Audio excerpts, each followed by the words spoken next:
sería lección 9. Lección 9, la Santísima Trinidad, parte 5. Estamos en la parte 5 de la doctrina de la Trinidad, que hemos titulado, ¿cómo está titulado ahí? La herejía del modalismo. ¿Sí está así? Sí, la herejía del modalismo o unicitarios. Hermanos, hasta aquí hemos enfatizado suficientemente que la Biblia nos habla de un solo Dios verdadero. Y al mismo tiempo que este único Dios verdadero se revela en tres personas. Estas personas, según hemos visto en las Santas Escrituras y vamos a confirmar hoy, no son tres facetas de Dios. Estas personas son simultáneamente existentes. O sea, no es que primero existe el Padre y después existe el Hijo y después el Espíritu Santo, sino que el Padre, el Hijo y el Espíritu son tres hipóstasis, tres personas simultáneamente, eternamente.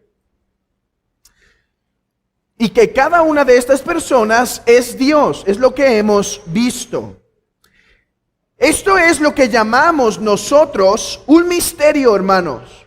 Ahora, un misterio no es lo mismo a una contradicción. Un misterio es algo que está más allá de nuestra capacidad como para razonar completamente. Por ejemplo, Cristo es una persona con dos naturalezas que permanecen siempre distintas, pero nunca separables, pero no mezclables y no divisibles. Es un misterio cómo eso puede pasar, pero que sea un misterio no lo hace no bíblico o falso o irracional. Un misterio es algo, hermanos, que nosotros como criaturas no podemos comprender. De hecho, ¿de qué se trató la primera o la segunda lección de nuestro curso de Conociendo a Dios? De la incomprensibilidad de Dios. Hermanos, ¿la incomprensibilidad de Dios quiere decir que no podemos conocer a Dios? ¿O que podemos conocerlo pero no exhaustivamente? Eso es lo que enseña la incomprensibilidad. Que podemos conocerlo, pero no exhaustivamente. Cuando uno intenta resolver el misterio, lo que resulta es, en la mayoría de las veces, herejía. Digo que resulta en las mayorías de las veces, porque si resolviste el misterio, de seguro es herejía. Y cuando no es herejía es porque no resolviste el misterio.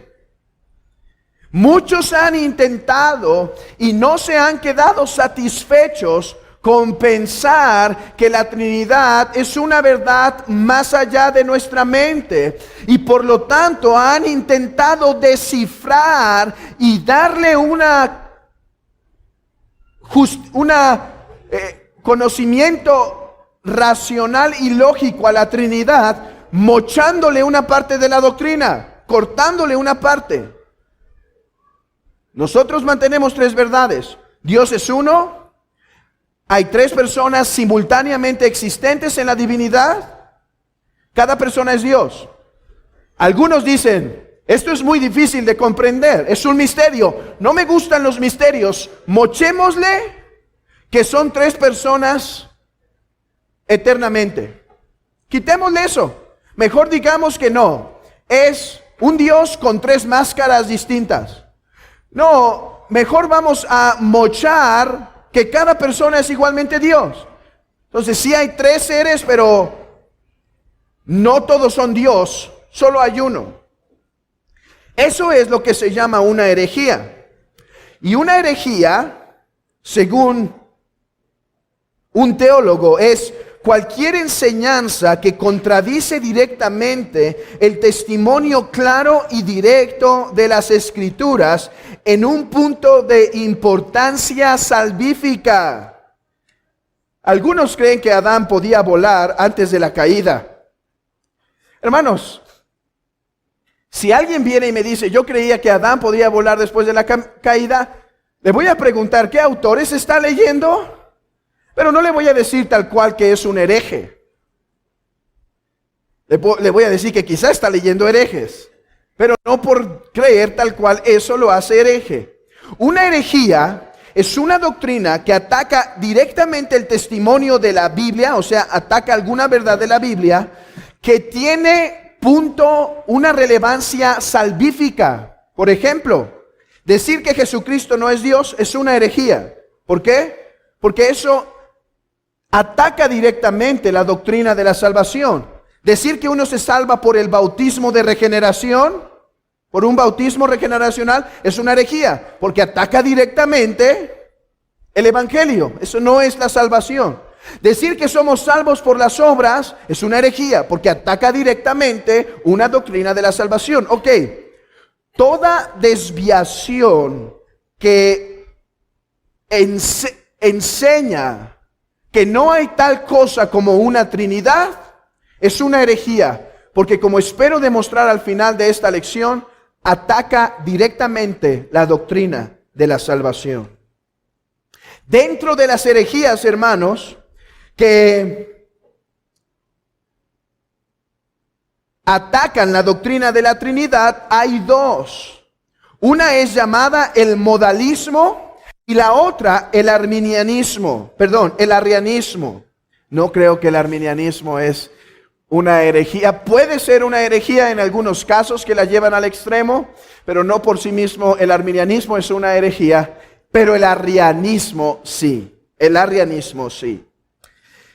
Y hermanos, ¿por qué tratar esto en un curso que intenta edificar a la iglesia en su vida espiritual? ¿Por qué tratar las herejías? Hermanos, muchas razones podríamos dar, pero aquí están al menos las siguientes.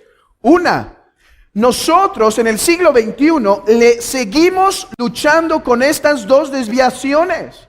Es importante que si estamos hablando de nuestro Dios verdadero y buscándolo conocer, podamos entender bien lo que no queremos decir por Trinidad. Además, la Biblia nos llama a que aquellos que conocen a Dios prediquen a Dios. Judas dice que debemos contender ardientemente por la fe una vez dada a los santos. Hay una doctrina que ha sido dada, debemos contender por ella. Y estas dos herejías son tan comunes en nuestros días que debemos estar preparados. Además, que conocer la herejía nos hace más precisos en saber lo que creemos. Muchas veces así fue como se definió la doctrina, por ser presionados a tal punto en refutar herejías que establezca mejor lo que creemos.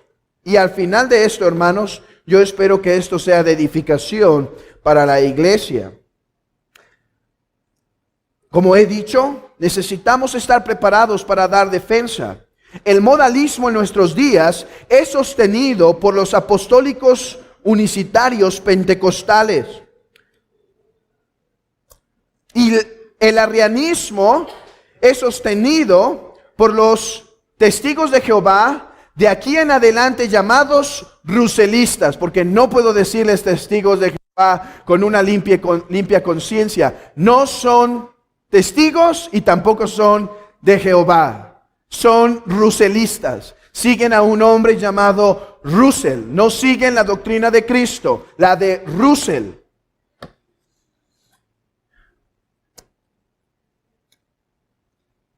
Y aunque pretendía abordar estas dos herejías en una sola exposición, viendo la cantidad de material, hermanos, que es posible compartir, he decidido hacer dos lecciones. Una para atacar el modalismo y otra para atacar el arrianismo. Ahora, no voy a hacer una apologética de cada punto doctrinal de lo que cada una de estas sectas cree. Voy a hacer solamente un punto apologético en cuanto a su doctrina de la Trinidad, o su negación de la doctrina de la Trinidad, ¿sí? No es a todo el movimiento, eso nos llevaría demasiado tiempo. Es solamente a las enseñanzas que ellos tienen que desvirtúan o critican la doctrina de la Trinidad. Comencemos entonces en el día de hoy con lo que es llamado como el modalismo.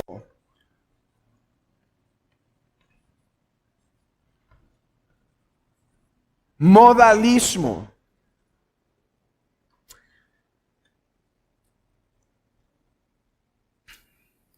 Hermanos, esta corriente ha pasado desapercibida para nosotros. Esta corriente ha crecido y no nos hemos dado cuenta de su alcance.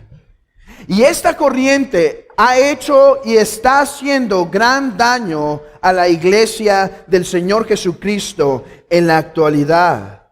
Yo espero, hermanos, que esta lección nos dé las armas para defender la doctrina de la Trinidad en contra de esta herejía del modalismo. Y no solo eso, hermanos, que nos dé la gracia para poder alcanzar a aquellos que están esclavizados en estas sectas y poderlos alcanzar con el verdadero evangelio. Ahora, para entender el modalismo, es necesario comenzar comprendiendo, hermanos, todo empezó en el siglo primero y en el siglo segundo y en el siglo tercero. No hay nueva herejía. Es necesario que comprendamos entonces cómo es que esta nació. Para eso es necesario que conozcamos lo que se llama el monarquianismo.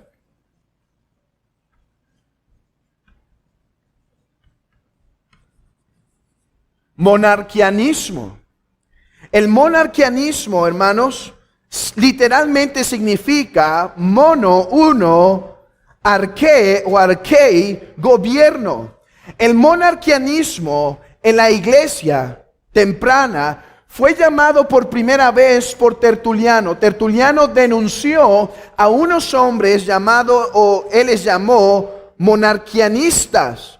Estos se les llama así mono, uno, arqué, gobierno, porque enfatizan que hay solo un ente gobernante, así como nosotros llamamos una monarquía. ¿Qué queremos decir por monarquía? Que hay un rey, hay un rey. Así Tertuliano llamó a este movimiento monarquianismo. ¿Por qué? Porque ellos enfatizaban o negaban las tres hipóstasis en la deidad. Ahora, hermanos, voy a estar usando intercambiablemente en esta lección la palabra hipóstasis y persona. ¿Por qué? Hermanos, en ocasiones he visto cómo los monarquianistas o los modalistas intentan ganar argumentos por medio de tácticas de lenguaje, lo que podrían ser llamadas en última instancia falacias. Nosotros podríamos decir que nosotros también somos monarquianistas. ¿Por qué? Porque creemos en un Dios. Creer en la Trinidad no es creer en tres dioses. Lo que Tertuliano estaba diciendo cuando les decía a ellos monarquianistas es porque ellos estaban oponiéndose por medio de decir que hay un Dios a que hay tres personas. Entonces nos dicen, ¿cuántos dioses hay? ¿Uno o tres? Tres. Hay un Dios, pero dices que Jesucristo es Dios y que el Espíritu es Dios. Entonces hay tres dioses, porque tú dices que hay tres personas. Por eso voy a usar aquí intercambiable persona e hipóstasis. Hermanos, cuando decimos que hay tres personas en la Divina Trinidad, no estamos diciendo exactamente lo mismo que cuando yo digo Pedro es una persona. Nosotros somos personas literalmente distanciadas una de otra. Aunque compartimos una misma esencia, raza humana, somos personas realmente distintas. Cuando hablamos que Dios es tres personas, no estamos hablando lo que se llama unívocamente. No estamos diciendo que persona en Dios es exactamente lo mismo que persona en nosotros. Así como decir que Dios es Padre, no quiere decir lo mismo que cuando yo le llamo a mi Padre, Padre. No estamos pensando exactamente lo mismo. Nuestro lenguaje se le llama así, es analógico.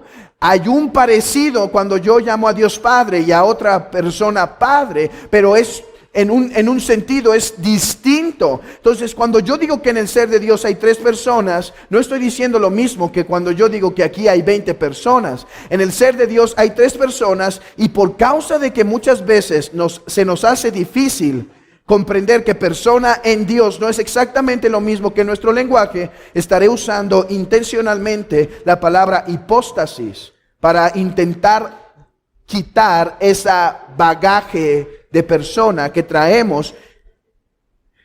Espero que eso sea claro. El monarquianismo fue entonces llamado así por un movimiento que Tertuliano identificó, los cuales hablaban de un monogobierno en contraposición de la postura ortodoxa de tres hipóstasis en el único Dios verdadero. Ahora, monarquianistas hay de dos tipos. Hay unos que se llaman monarquianistas dinámicos y hay otros que se llaman monarquianistas modalistas. Los monarquianistas dinámicos es aquellos que creen que Jesucristo era un simple hombre y que en el bautismo Él recibió el Espíritu y fue adoptado Hijo de Dios.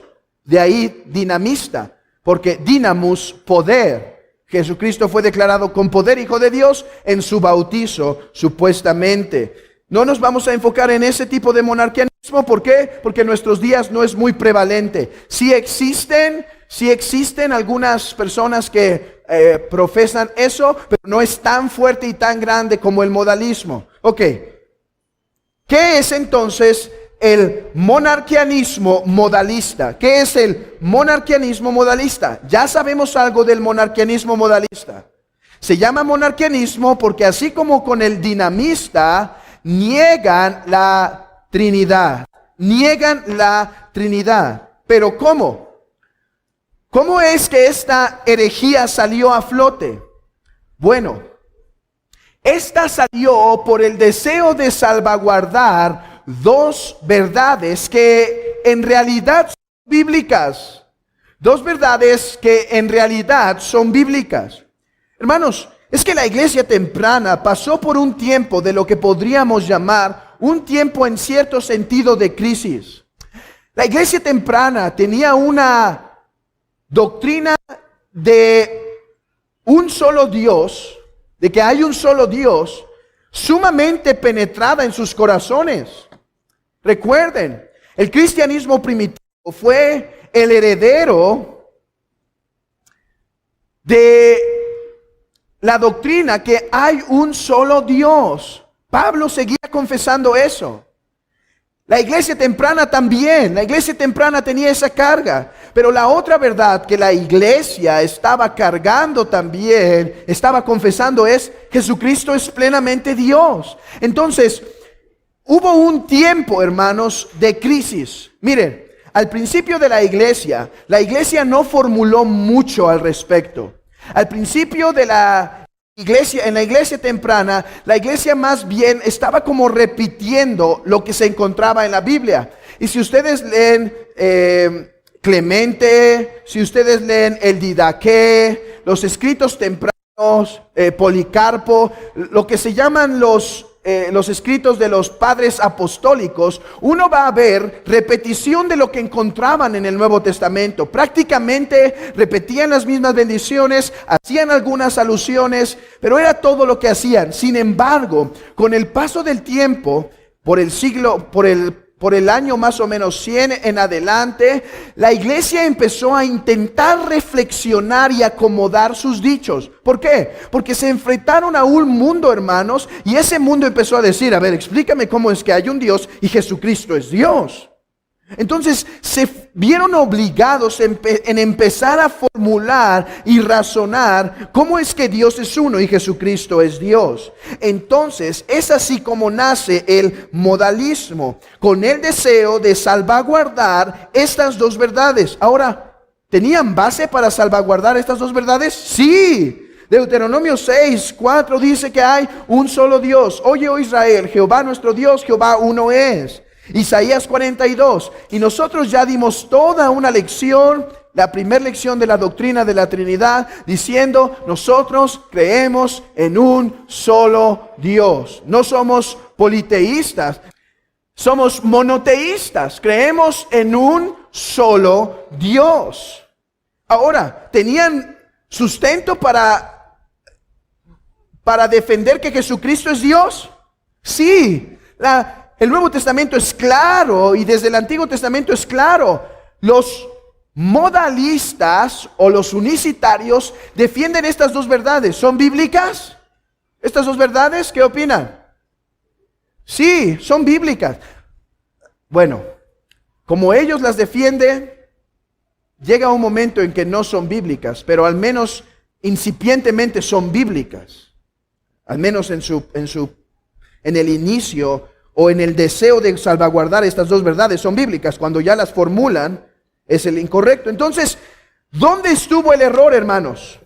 ¿Dónde estuvo el error? Si los modalistas o los unicitarios intentan salvaguardar estas dos verdades que sí son bíblicas, ¿dónde está el error? El problema estuvo o está en su sistematización. En su sistematización. Porque la forma en la que intentan armonizar estas dos verdades, ese es el problema. Ahora, el problema no está en sistematizar.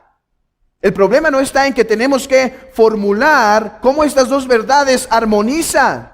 Ese no es el problema. El problema es que lo hacen mal. Hay que sistematizar, pero hay que hacerlo bien. Y mi punto es que ellos lo han hecho mal. Y yo espero que ustedes lo puedan ver. David Bernard, uno de los principales, creo que sigue vivo hasta el día de hoy, David Bernard se llama, es uno de los principales promotores de los unicitarios, del modalismo. Miren cómo es que ellos sistematizan esto. Creo que lo tienen aquí. Sí lo tienen en sus notas. Página 2 hasta arriba. Él dice así. Si hay un solo Dios, hermanos, ¿hay un solo Dios? Sí. ¿Y ese Dios es Padre? Hermanos, ¿Dios es Padre? Sí. ¿Y si Jesús es Dios, eso es bíblico? Sí. Aquí viene el problema. Por lo tanto, lógicamente se sigue que Jesús es el Padre. Está bien, debían sistematizar. El problema es que se hizo equivocado. Ahora, vean esto.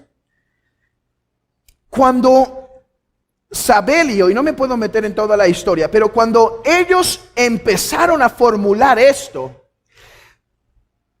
la iglesia en general se asustó.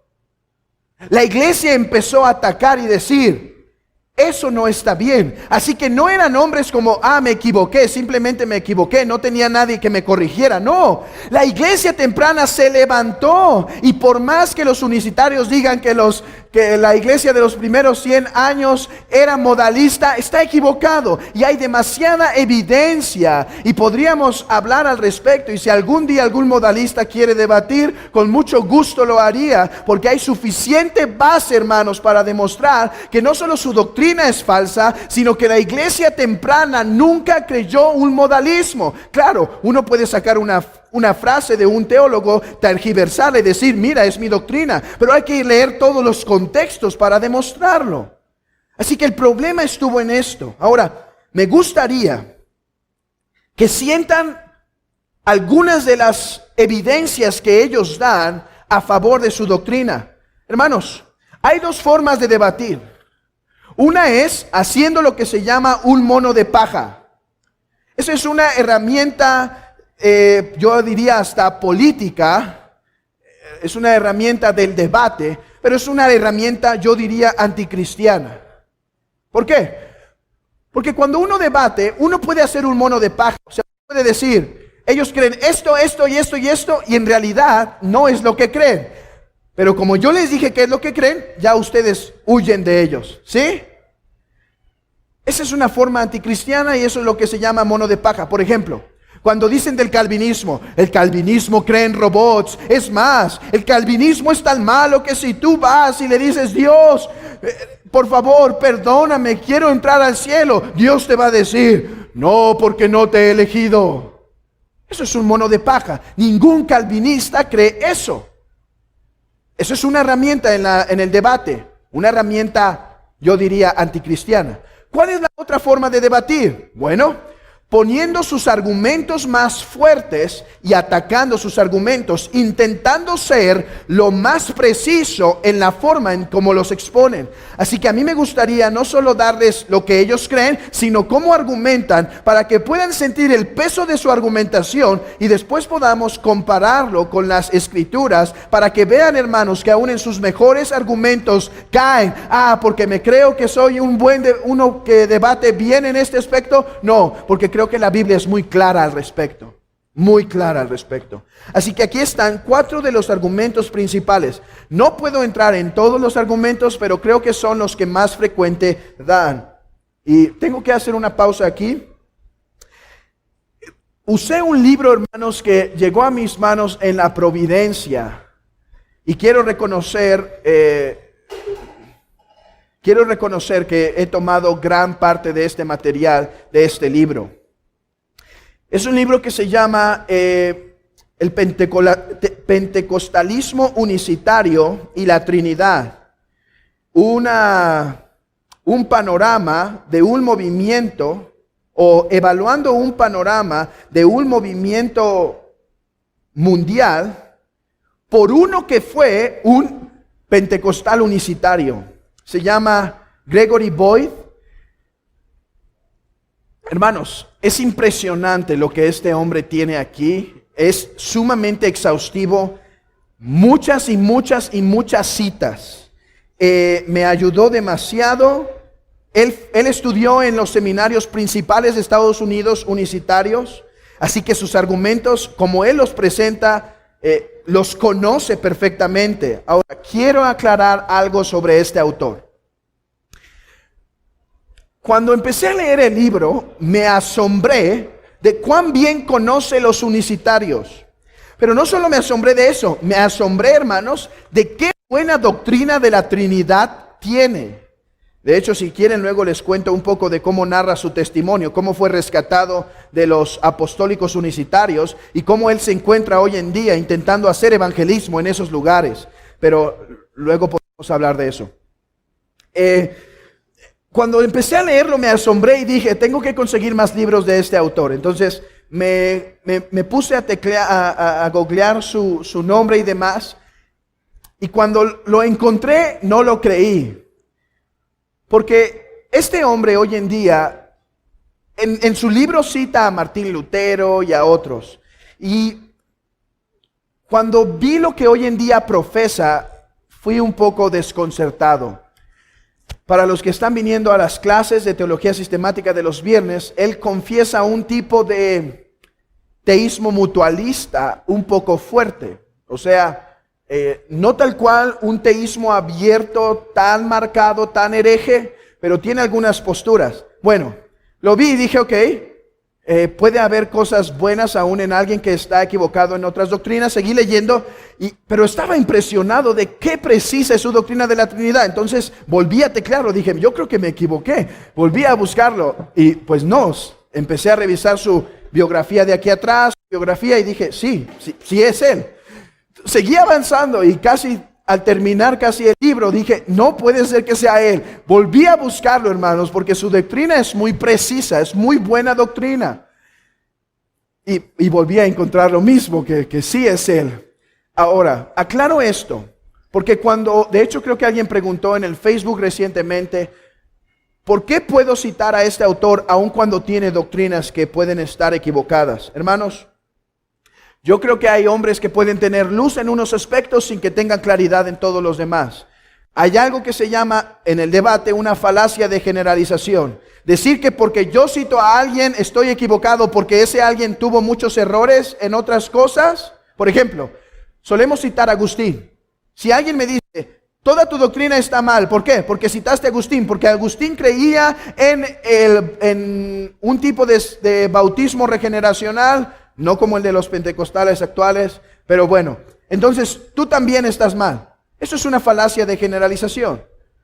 Porque yo cité algo de un autor no significa que estoy de acuerdo con el todo.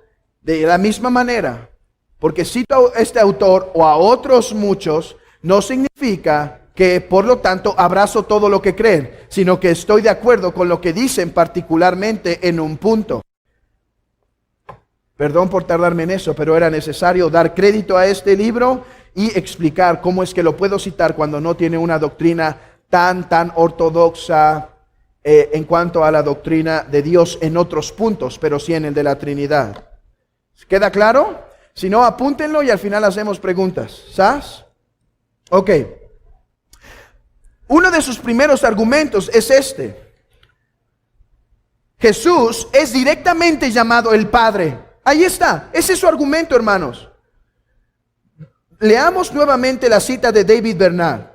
Si hay un solo Dios y ese Dios es el Padre, y si Jesús es Dios, por lo tanto, lógicamente se sigue que Jesús es el Padre. El punto aquí de Bernard es este. Jesús no es como el Padre, o no es igual al Padre. No, Jesús es el Padre. O sea, el Padre y el Hijo no es que existen uno al lado del otro. No, Jesús es el Padre y es el Hijo al mismo tiempo. No es que haya dos, Padre e Hijo, hay uno. Ese es el punto de Bernard. ¿Cómo lo justifican? Bueno, a veces la Biblia dice directamente de Jesús que es Padre, como por ejemplo Isaías 9:6.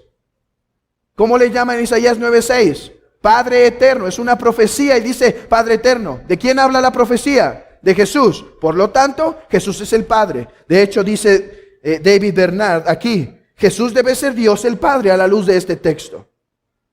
Juan 10:30. ¿Qué dijo? ¿Qué dice en Juan 10:30? Yo y el Padre, uno somos. Juan 14:7. El que me ha visto a mí, ha visto al Padre. Entonces ellos dicen, ¿ves? Él dice, ¿quieres ver al Padre? Veme a mí, porque yo soy el Padre. Yo soy el Padre, yo soy el Hijo. Si me ves a mí, ves al Padre. Entonces, uno preguntaría, oigan, ¿y qué hacen con todas las cartas del apóstol Pablo cuando dice, por ejemplo, en Romanos capítulo 1, en un saludo, cómo resuelven ese problema? Romanos capítulo 1, versículo 7. A todos los que estáis en Roma, amados de Dios, llamados a ser santos, gracia y paz a vosotros, de Dios nuestro Padre y del Señor Jesucristo. Ellos dicen, es que la palabra cae, ¿cuál es la palabra cae en nuestra traducción? Y, vean conmigo, de Dios nuestro Padre cae y del Señor Jesucristo.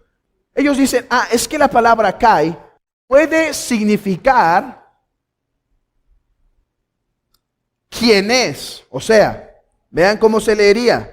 De Dios nuestro Padre, ¿quién es el Señor Jesucristo?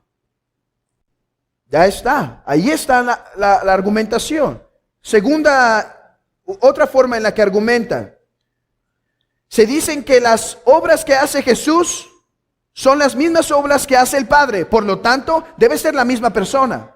Si yo digo que Juan comió, si yo digo que Juan comió y que Pedro comió, de seguro es la misma persona. A lo mejor se llama Juan Pedro. Así también Jesús. Dice que el Padre resucitó a Cristo, Gálatas 1:1. Y Juan 2:19 dice que Jesús se levantaría a sí mismo. Entonces, Jesús debe ser el Padre. El Padre da respuestas a las oraciones según Juan 15. Juan 14 dice que Jesús responderá a sus peticiones. Seguro debe ser el mismo. ¿Quién da el Espíritu Santo, hermanos? Bueno, ¿se está cortando? No. ¿Quién da el Espíritu Santo? En Juan 14, el Padre. En Juan 15, el Padre y el Hijo. Deben ser la misma persona porque hacen las mismas actividades. Por lo tanto, Jesús es el Padre. Ahora, Jesús es llamado el Espíritu. En 2 Corintios 3:17. Y también en Romanos 8, 9 al 11, Jesús es llamado el Espíritu. Por lo tanto, Jesús es también el Espíritu. Vean esto. No hay Padre, Hijo y Espíritu eternamente coexistentes, sino hay un Dios, monarquismo, con diferentes modos de manifestación. En ocasiones se le llama el Padre, en ocasiones se le llama el Hijo y en ocasiones se le llama el Espíritu. Pero todos en realidad no son tres hipóstasis existiendo eternamente una distinta a la otra, sino en realidad son los diferentes máscaras. De ahí modalismo, modos. Y la otra forma de argumentar es de la misma forma. Jesús y el Espíritu hacen las mismas obras. Jesús dijo que Él se resucitó a sí mismo, ¿no? Bueno, Romanos 8 dice que el Espíritu Santo resucitó a Cristo de los muertos. ¿Quién va a resucitar a los creyentes? Juan 6 dice que Cristo. Romanos 8 dice que el Espíritu. Es que Jesús es el Espíritu. Por lo tanto, se dice que el Espíritu resucita porque en realidad Él es Jesús también. Ambos habitan en el corazón del creyente. Y entonces dice alguien, citando Juan 14:6. Juan 14:16. ¿Cómo pueden estar los tres en el cielo y los tres en cada creyente al mismo tiempo? No, solo hay uno en el corazón. Entonces, estos son sus argumentos. Si Jesús es el Padre, son la misma persona. Y el Espíritu y Jesús es la misma persona. Esto quiere decir, hermanos, que el Padre se encarnó. Ellos no tienen problema para decir eso. Yo tengo gran problema teológico para decir eso, porque a mí la Biblia me dice que el Padre envió al Hijo. Pero como Jesús y el Padre es la misma persona, por decirlo así, es la misma persona, solo con diferentes máscaras. En realidad el Padre se encarnó. En realidad el que sufrió en la cruz fue el Padre también, porque Jesús es el Padre. Por eso también fue llamado el modalismo patripasionismo, o sea, sufrimientos del Padre. Que el Padre sufre. El modalismo no solo es llamado así, también es llamado sabelianismo por un hombre llamado Sabelius, que fue el principal promotor de esta herejía. Entonces, esta es una de las formas en las cuales argumentan a favor de su postura. Otra forma es citando Mateo 28, versículo 19. El nombre. ¿Cuántos nombres hay? ¿En cuántos nombres somos bautizados? Este argumento está interesante. Ojalá que sea suficientemente claro yo para que quede en sus mentes claro. ¿Cuántos nombres? ¿Cómo dice Jesús que debemos bautizar? ¿En el nombre de cuántos? En el nombre de uno. ¿Cómo se llama este único Dios? Padre, Hijo y Espíritu Santo. Ahora, ellos argumentan después así. En el libro de Hechos, ¿en el nombre de quién bautizan en el libro de Hechos? En el nombre de Jesús. Entonces, Jesús tiene un nombre, Padre, Hijo y Espíritu Santo. Pero no son tres personas, es solamente tres títulos. Porque si Jesús dice que debemos bautizar en el nombre del Padre, del Hijo y del Espíritu Santo, y en el libro de Hechos bautizan en el nombre de Jesús, quiere decir que el nombre de Jesús en realidad es nombre del Padre, Hijo y Espíritu Santo. Bueno, si están un poco revueltos, puede ser que es porque soy malo comunicando esto, aunque en realidad está bastante enredado esto.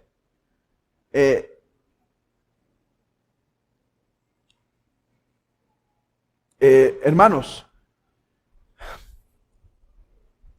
uno tiene que decir que la Escritura no dice lo que dice para ser modalista.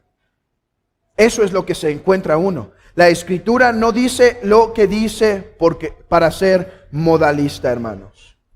Ahora, hay otros argumentos. Tiene orígenes paganos. Eso dicen los modalistas. Tienen orígenes paganos la Trinidad. Bueno, leyendo este autor, Gregory A. Boyd, él dice que lo demuestren. Bernard dice que tiene orígenes paganos. Este otro autor dice que tiene orígenes paganos. Pero nadie cita cuáles son sus orígenes paganos. Es muy fácil decir, tiene orígenes paganos. Demostrar cómo. No es bíblica. Bueno, no se puede descalificar la doctrina de la Trinidad diciendo no es bíblica, porque ese es justamente el asunto. No puedes descalificar lo que se está argumentando. Hay que primero argumentar. Es ilógica. Bueno, que no se ajuste a la lógica del hombre no quiere decir que es ilógica. No hay nada ilógico en esto. Recuerden, la vez pasada hablamos de lo que se llama la ley de la no contradicción. La doctrina de la Trinidad no viola ningún principio lógico. Y esto no es porque, hermanos, queremos que la lógica nos apruebe. No, la lógica es el reflejo del ser congruente de Dios. Por lo tanto, hemos de esperar que su revelación en las Escrituras es conforme a la lógica que Él dio en el mundo en general. Otra forma en la que argumentan en contra de la doctrina de la Trinidad es por débiles argumentos. Hermanos, cuando se encuentran cristianos en la calle diciendo que Elohim, en el primer versículo de la Biblia, como es plural, habla de la Trinidad, o que Ejad en realidad puede significar una pluralidad, una unidad de pluralidad, pues claro, y a veces algunos explican la Trinidad como si creyeran en tres dioses. Así que la última forma en la que descalifican la Trinidad no es culpa de ellos, es culpa del cristianismo que no ha sabido cómo explicar la Trinidad. Lo mismo pasó con el Islam.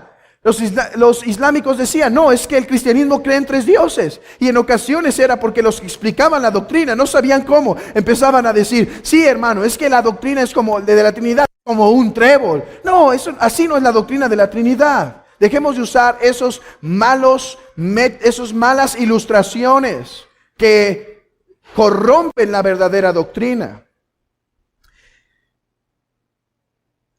Tenemos que reconocer que la solución parece hasta cierto punto un tanto atractiva. Porque esto parece que resuelve las dos problemáticas, ¿no, hermanos? Aparentemente resuelve las dos problemáticas, ¿no es verdad? Dios es uno. En el modalismo, Dios es uno. Y en el modalismo, Jesucristo es Dios. Dicen que es plenamente Dios porque es el Padre encarnado. Resuelve aparentemente los dos problemas. De hecho, un paréntesis. Yo les puse una nota al pie ahí en la primera página diciendo que la razón por la cual creo que el modalismo no ha sido correctamente atacado o suficientemente atacado en nuestros días es porque ellos creen en la divinidad de Jesús y pensamos que son mejores que los testigos de Jehová, porque los testigos de Jehová o ruselistas no creen en la doctrina de la divinidad y como los modalistas sí, han de ser un poco menos malos, simplemente tienen un poquito de error. No, el error es grave. Eso creo que ha desviado nuestra atención. No nos hemos dado cuenta, hermanos. El problema es como una hierba. Empezó a crecer y está avanzando y está avanzando. Y esa es la mejor táctica de una secta. No parecerlo. Porque ya creció y ahora está fuerte. Y ahora hay modalistas unicitarios saliendo a las calles e intentando evangelizar a los trinitarios. Y como los trinitarios no conocen su doctrina, caen redondos al instante. Hace mucha lógica tu doctrina. Parece atractiva. Resuelve los dos problemas. De hecho, Hipólito, cuando esta doctrina empezó a aparecer, escribió un tratado en contra de un hereje llamado Praxas y reconoció que algunos sectores, ahora dicen los modalistas, ven, Hipólito y Tertuliano reconoció que muchos sectores estaban creyendo en esta doctrina. Ven, era la doctrina de ese tiempo. No es lo que dice Hipólito, sino lo que dice Tertuliano. Ellos dicen que en algunos sectores de Roma, algunos estaban abrazando este modalismo. No dice que era la unanimidad. De hecho, cuando sale esta doctrina, es todo el cristianismo que se asusta de esta doctrina. Hermanos, cuando hablen con un unicitario, Llévenlo a las fuentes, lean los padres apostólicos. Gracias a Dios hay material de ese traducido al español y podemos usarlo. Leamos y mostremos, no es como tú dices, principalmente a las escrituras, pero les gusta valerse de la historia de la iglesia, hermanos, con sagacidad y mentira. Eso es lo que digo, sagacidad y mentira, porque yendo a las fuentes no es lo que dicen las fuentes. La pregunta es, si fue atractiva hasta cierto punto, ¿por qué no permaneció? ¿Por qué no ganó? Oh, hermanos, me encanta la respuesta. Me encanta la respuesta. Porque la Biblia pudo más que la razón criaturesca. Porque el cristianismo primitivo buscó ser bíblicos en su postura y no adaptar a Dios a mi razón, sino adaptar mi razón a quién es Dios. Miren lo que dice este autor. En lugar de decirle a las escrituras lo que la singularidad e indivisibilidad de Dios debe significar, la iglesia ha permitido a las escrituras que nos digan lo que ésta verdaderamente significa. Ellos dicen, no, es que si la Biblia dice que Dios es uno, no puede haber entonces una pluralidad de personas porque Dios es uno. Deja a la Biblia que te diga lo que ella quiere decir cuando dice que Dios es uno, no le digas lo que tienes que decir.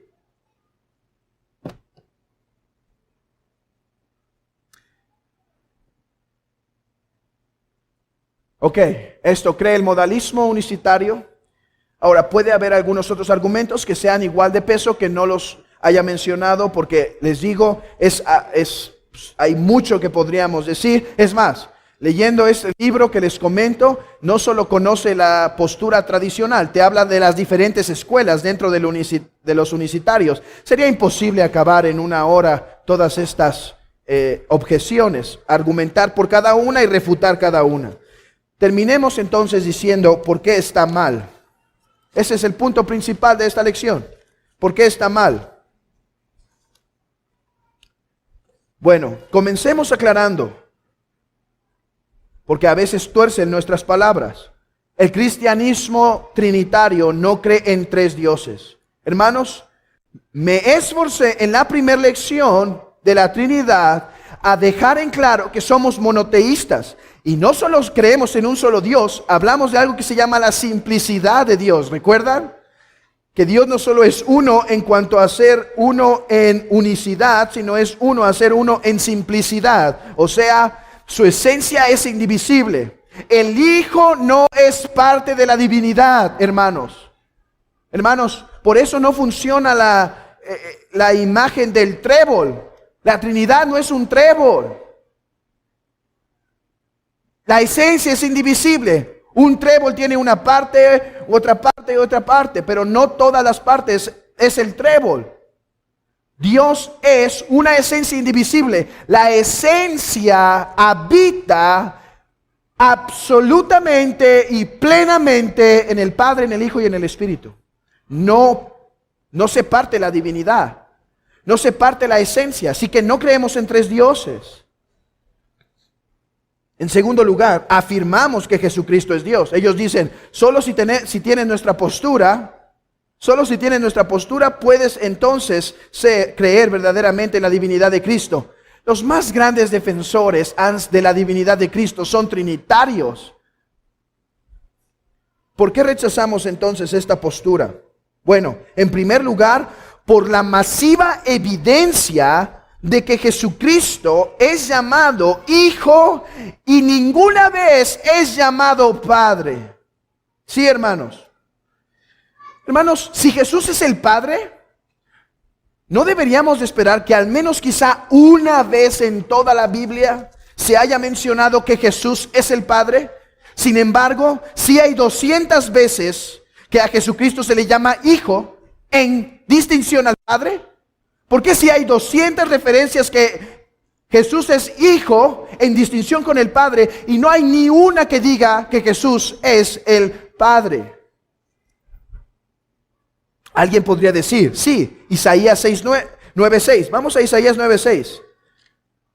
Ahí es donde dice que Jesús es el Padre.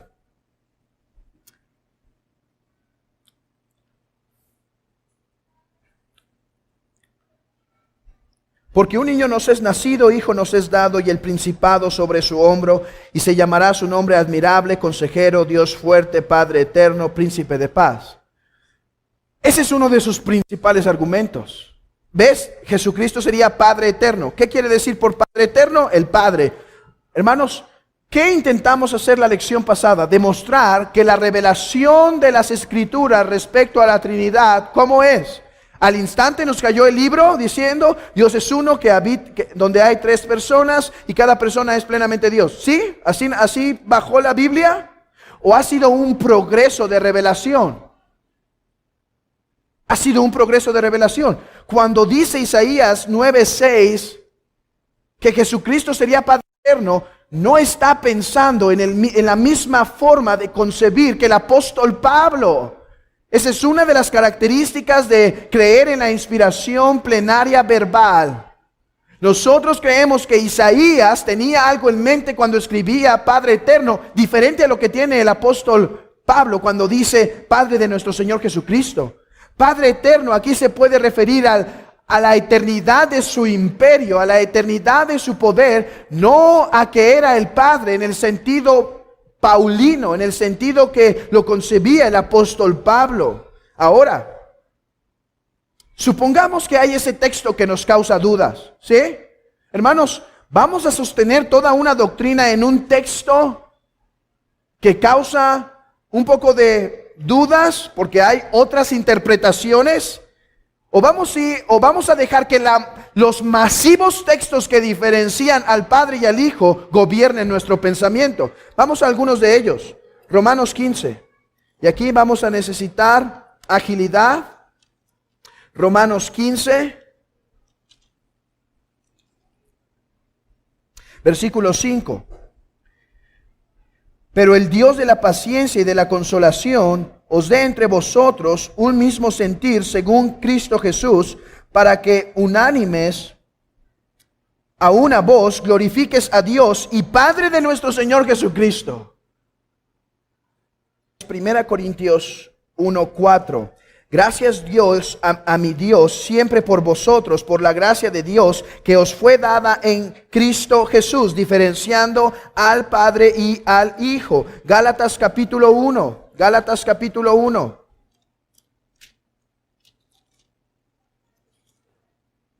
Versículo 1. Pablo, apóstol, no de hombre ni por hombre, sino por Jesucristo y por Dios, el Padre que lo resucitó de los muertos. Versículo 3. Gracia y paz sean a vosotros de Dios el Padre y de nuestro Señor Jesucristo. Hermanos, si Jesucristo es el Padre, ¿qué forma de explicarlo por el apóstol Pablo? Ahora, vean esto. Según los apostólicos, si tú no crees que Jesucristo es el Padre y no fuiste bautizado solamente por el nombre de Jesús, eres anatema, no hay salvación para ti si no fuiste bautizado en este nombre. Qué buena intención de los apóstoles de querer enseñarnos que Jesús es el Padre de una forma tan complicada en lo que se basa nuestra salvación. Prácticamente querían que nos condenáramos porque esa enseñanza está tan oscura que prácticamente parece que su intención era que no la entendiésemos. Hermanos, no era la intención de los apóstoles. La intención de los apóstoles era la salvación, que es clara, que la salvación viene de Dios Padre, Dios Hijo y Dios Espíritu Santo. Filipenses 2:10. Filipenses 2:10.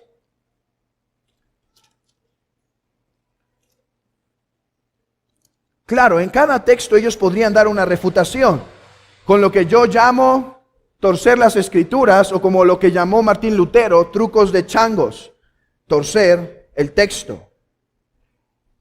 Filipenses 2:10. Para que en el nombre de Jesús se doble toda rodilla de los que están en el cielo y en la tierra y debajo de la tierra, y toda lengua confiese que Jesucristo es el Señor, para gloria de Dios Padre. Primera de Juan, capítulo 1, versículo 3. Primera de Juan 1:3. Hermanos, y solo estamos yendo a unos pocos de los 200 textos que podríamos citar aquí al respecto. Primera de Juan 1:3. Lo que hemos visto y oído eso os anunciamos, para que también vosotros tengáis comunión con nosotros, y nuestra comunión verdadera es con el Padre y con el Hijo Jesucristo.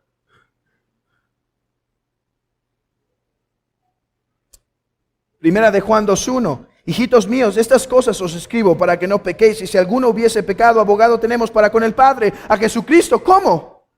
¿Cómo es Jesucristo mi abogado al mismo tiempo que tengo para con el Padre un abogado? Si hay un Dios unicitario, este texto me está queriendo engañar. ¿Para qué necesito un abogado para con el Padre, que es Jesucristo, si es la misma persona? De hecho, bueno, ahorita llegamos a ese punto. Segunda de Juan, versículo 2. A causa de la verdad que permanece en nosotros y estará para siempre con nosotros. Sea con vosotros gracia, misericordia y paz de Dios Padre y del Señor Jesucristo, Hijo del Padre, en verdad y en amor. Hermanos, repito, si el propósito de los apóstoles era enseñar que Jesucristo es el Padre, lo hicieron de la forma que menos pudiésemos comprender.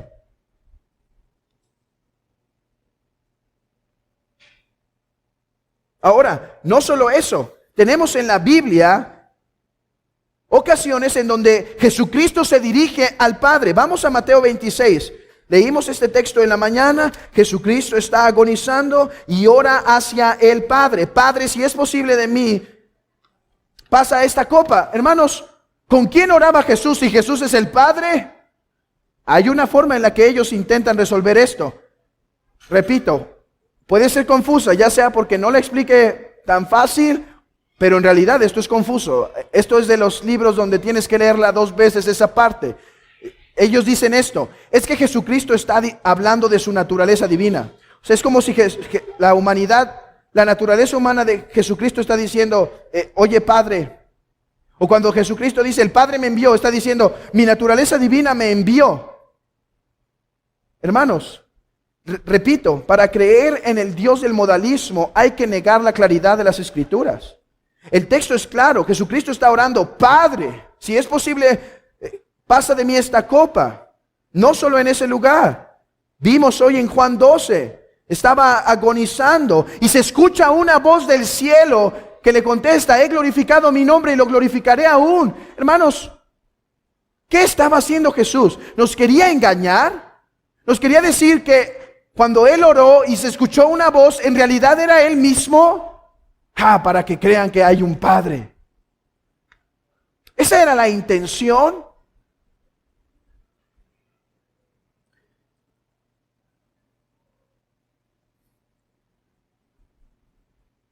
En pocas palabras, hermanos, un Dios como el que ellos se está poniendo es un Dios que quiso hacer las cosas más obscuras. Esto es totalmente contrario a la clara revelación de las Escrituras. Jesucristo dice tener un testigo. ¿Quién es uno de sus testigos? El Padre. Números 35:10 dice que es necesario para que haya un testigo que sea otra persona. ¿Cómo es que Jesucristo dice, yo tengo como testigo al Padre, pero en realidad el Padre es Él? ¿En qué sentido sería un testigo? Imagínense que llegue a un juez y diga, tengo un testigo. ¿Quién? Mi alma, yo mismo. Yo te puedo asegurar que no fui yo quien hice ese tráfico, esa cosa mala. ¿Y dónde está tu testigo? Soy yo. No, dice que el Padre es su testigo, que el Padre testifica. Además, las salutaciones, es cierto que en ocasiones la palabra kai puede significar esto es, pero el contexto nos define lo que significa cada palabra. Miren, vamos solamente a un texto por causa del tiempo, bueno, a 2, Romanos capítulo 1, Romanos capítulo 1. Hermanos, escuchen la clara distinción paulina entre el Padre y el Hijo. Dice Pablo, siervo de Jesucristo, llamado a ser apóstol, apartado para el evangelio de Dios, que él había prometido antes por los profetas en las Santas Escrituras, acerca de su Hijo, nuestro Señor Jesucristo, que era del linaje de David según la carne, que fue declarado Hijo de Dios con poder según el Espíritu de santidad por la resurrección de entre los muertos, y por quien recibimos la gracia y el apostolado para la obediencia de la fe de todas las naciones por amor de su nombre, entre las cuales estáis también vosotros, llamados a ser de Jesucristo. A todos los que estáis en Roma, amados de Dios, llamados a ser santos, gracia y paz a vosotros, de Dios nuestro Padre y del Señor Jesucristo. Hermanos, es claro que en la mente del apóstol el Padre es una hipóstasis y el Hijo es una hipóstasis. Dos personas. Primeramente doy gracias a mi Dios mediante Jesucristo con respecto de vosotros. Doy gracias a mi Dios respecto a quién, respecto a Jesucristo.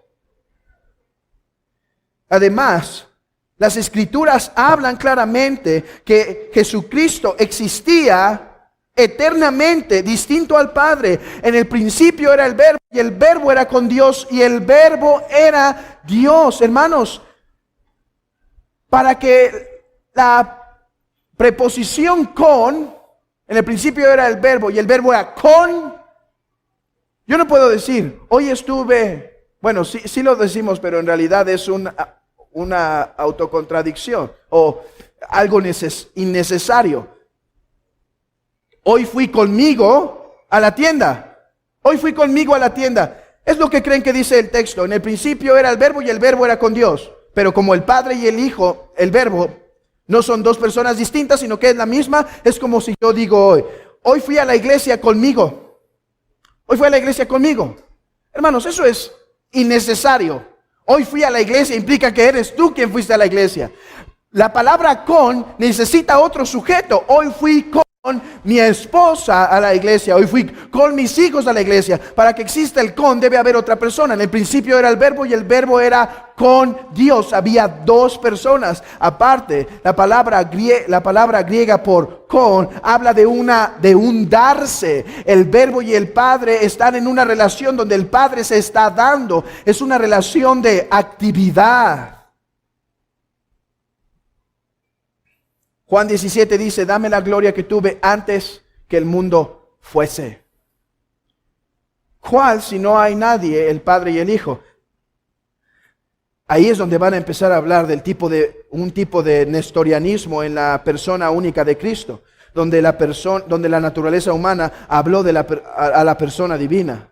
Hermanos, locura. Entonces, ¿cómo interpretamos pasajes donde dicen yo y el Padre uno somos? La misma frase argumenta hacia nuestra postura. Yo y el Padre uno somos. No dice yo y el Padre soy. Para que haya una unidad en pluralidad se ocupa la palabra somos. No dice yo y el Padre uno soy. Dice somos. Está pensando en dos personas. Hermanos, nosotros creemos que Dios es uno. Jesucristo es igual al Padre, pero Jesucristo no es el Padre. Jesucristo es igual al Padre en cuanto a su esencia es coeterna, es igual, es la misma naturaleza divina, pero no es igual al Padre en cuanto a que es la misma persona. Son dos personas coeternas, coiguales, consubstanciales, de la misma naturaleza, pero dos personas. ¿Cómo interpretamos el que me ha visto a mí, al visto al Padre? A la luz de Hebreos 1. Él es la imagen del Dios invisible. Jesucristo, al poseer la plena deidad, revela plenamente quién es el Padre. Pero hermanos, que Jesucristo revele al Padre, ¿no implica que Jesús y el Padre son distintos? ¿Por qué sería necesario decir Jesucristo revela al Padre si Jesús es el Padre?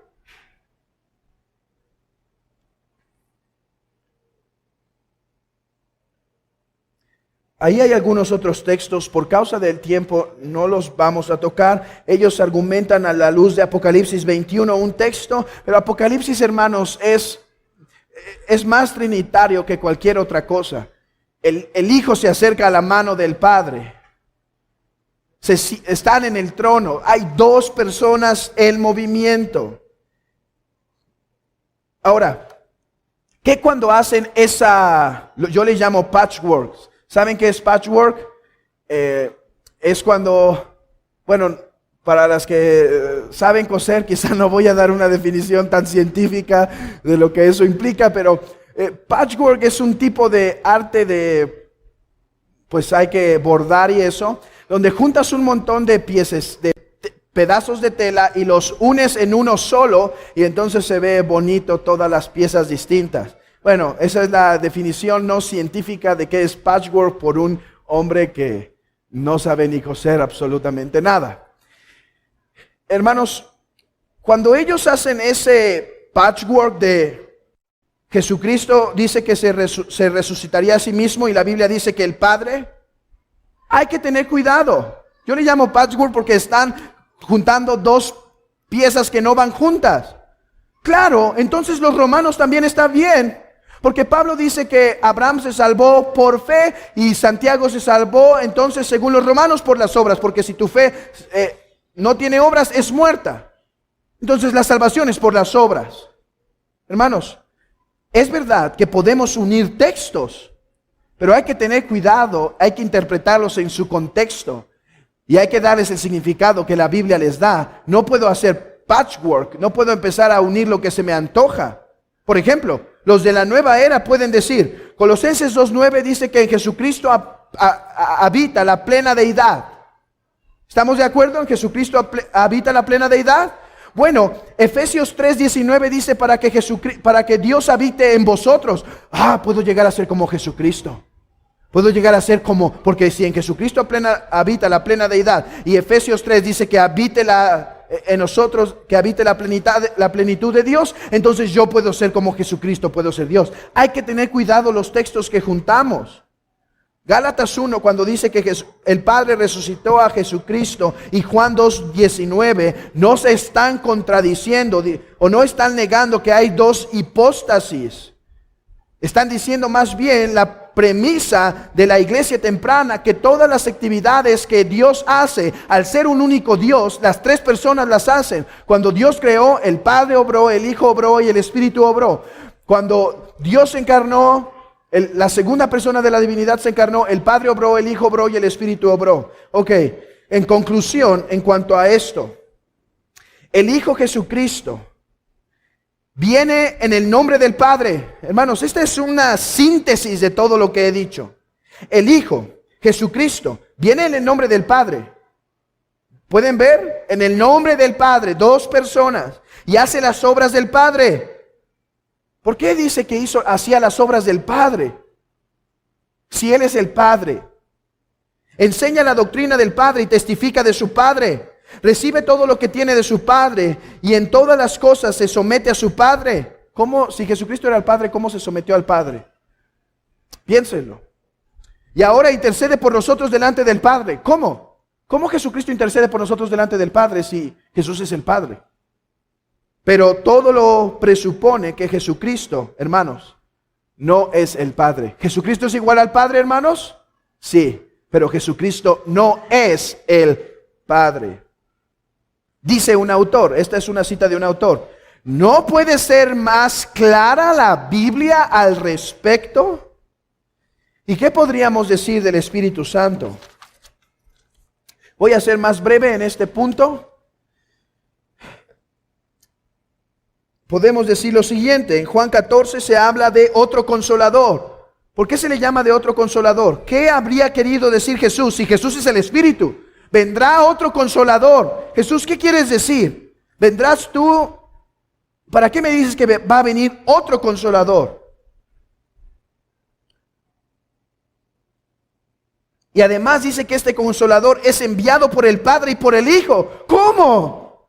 Si es la misma persona, la misma persona, ¿cómo es que el Espíritu es enviado por el Padre y por el Hijo si en realidad no hay Padre y no hay Espíritu eternamente existente, sino que es el mismo? ¿Cómo fue enviado el Espíritu si el Espíritu es el Padre y el Espíritu es el Hijo? Hay textos además, vamos a unos pocos. 1 Corintios 2:10.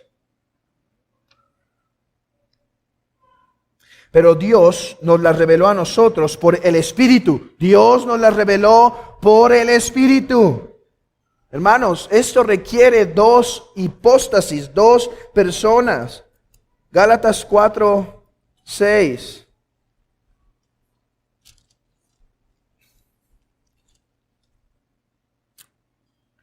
Y por cuanto sois hijos, Dios envió a vuestros corazones el Espíritu de su Hijo, el cual clama, Abba, Padre. El Espíritu y el Padre diferenciados. Efesios 2:18. Efesios 2:18, porque por medio de Él, los unos y los otros tenemos entrada por un mismo Espíritu al Padre. Entrada por el Espíritu al Padre. Ok. Bueno, aquí solo responderé una pregunta. ¿Qué hacemos con 2 Corintios 3:17? Es un texto difícil, reconocemos que es difícil, pero a la luz de la abrumadora evidencia, no vamos a usar un texto difícil para hacer toda una doctrina. Vamos a interpretar el texto difícil a la luz de los que son claros. 2 Corintios 3:17 dice, porque el Señor es el Espíritu, y donde está el Espíritu del Señor, ahí hay libertad. Entonces dicen, Jesucristo es el Espíritu. Bueno, en primer lugar, si uno sigue leyendo,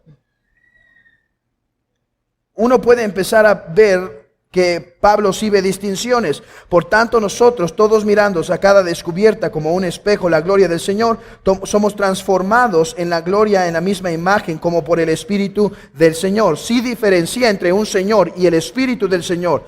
Aquí cito a Sinclair Ferguson al respecto. Él dice lo siguiente: en efecto, Pablo está enseñando que a través de su vida y ministerio, Jesús llegó a tal posesión del Espíritu, recibiendo y experimentándolo sin medida, que ahora Él es Señor del Espíritu. Con respecto a su ministerio económico en cuanto al orden, para con nosotros, el Espíritu ha sido marcado con el carácter de Jesús. Herman Babbing concurre diciendo, esta toma de posesión del Espíritu Santo por parte de Cristo es una apropiación tan absoluta que el apóstol Pablo puede decir de ella en 2 Corintios 3:17 que el Señor, esto es Cristo, como el Señor exaltado, es el Espíritu. Naturalmente, con esta declaración, Pablo no quiere borrar la distinción entre los dos, pues en el siguiente versículo, él habla inmediatamente de que el Espíritu del Señor, o como lo dice la otra traducción, del Señor del Espíritu. Pero el Espíritu Santo ha venido a ser completamente propiedad de Cristo y fue, por así decirlo, absorbido en Cristo, asimilándolo por Él. Esto quiere decir, hermanos, que Cristo se convirtió en el dador del Espíritu por ser nuestro Redentor. Por lo tanto,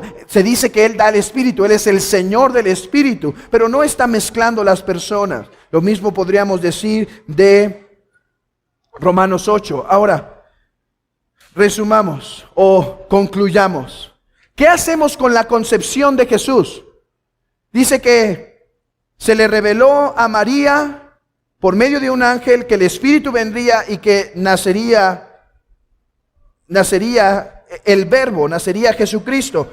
¿Cómo comprendemos, hermanos, la concepción si no hay Trinidad? ¿Cómo comprendemos el bautismo de Cristo si no hay Trinidad? El Hijo es sumergido, una paloma desciende, el Espíritu desciende en forma de paloma y una voz se escucha del cielo diciendo, este es mi Hijo amado en quien tengo complacencia. Lo mismo en la transfiguración, este es mi Hijo, a Él oíd. ¿Cómo? ¿Cómo es que Jesús actuó todos los papeles? ¿Nos quería engañar? Su muerte. ¿Quién castigó a Cristo en el madero si no hay Padre e Hijo eternamente distintos el uno del otro? El orden de la salvación. La Biblia distingue claramente en que el Padre elige, el Hijo muere y el Espíritu aplica la salvación. Concluyo, la Trinidad es un misterio. No la intentemos racionalizar. Y de hecho, hermanos, eso es lo que intenta hacer David Bernard, un unicitario principal que cité hace poco. Miren lo que él dice. Es incorrecto decir que la divinidad es un misterio. ¿De dónde nace la herejía del modalismo? De no aceptar el misterio de las Escrituras. Él dice esto: está mal que digamos que Dios es un misterio. Dios se reveló, debemos conocerlo. Por lo tanto, la Trinidad no existe porque no se ajusta a mi razón, entonces ajusto las Escrituras y le mocho lo que se me antoje para que embone. No. Es una suposición no bíblica y racionalista sobre lo que la singularidad e indivisibilidad de Dios debe significar y sobre lo que la deidad de Cristo debe implicar, que lleva a los creyentes unicitarios a tal posición no bíblica, debido a que no ven cómo Dios puede existir plenamente como Hijo y también como Padre y Espíritu. Van en contra de las Escrituras y derrumban a los tres juntos.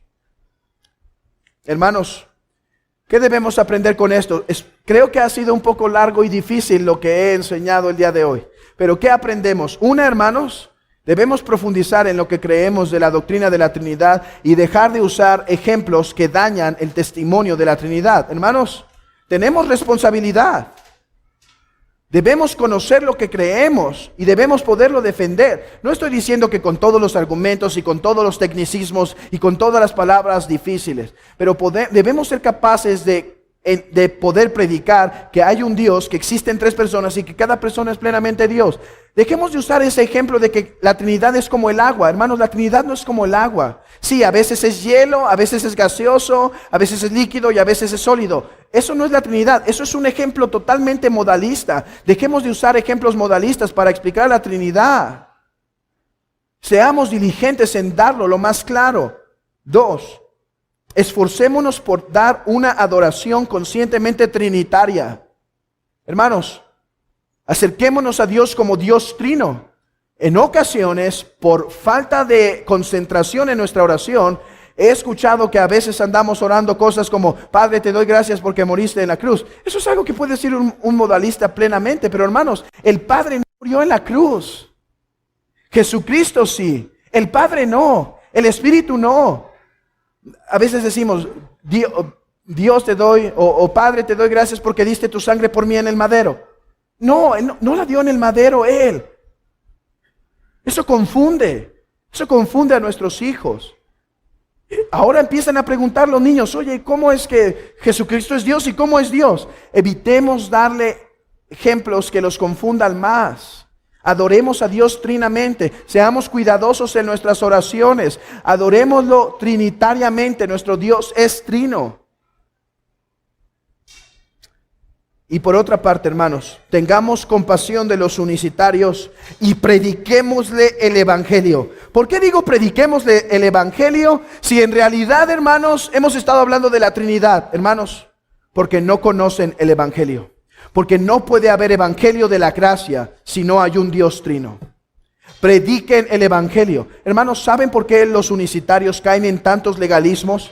Si no hablas lenguas, no tienes el Espíritu. Si no usas velo o falda, no estás conforme al estándar. Si no te bautizas solo en el nombre de Jesús, pierdes la salvación. Claro, cuando no hay un Dios trino que revela un evangelio de gracia, uno puede caer en sinfín de cosas sectarias, legalistas. Prediquen el evangelio, prediquen, hermanos, que el Padre amó tanto al mundo que dio a su Hijo para que todo aquel que en Él cree tenga vida eterna. Prediquen que el Hijo es el camino al Padre. Prediquen que el Espíritu fortaleció a Cristo. Prediquen que es el Espíritu que nos regenera. Prediquen que es que el Padre que nos llama. Prediquen que es el Espíritu que nos santifica.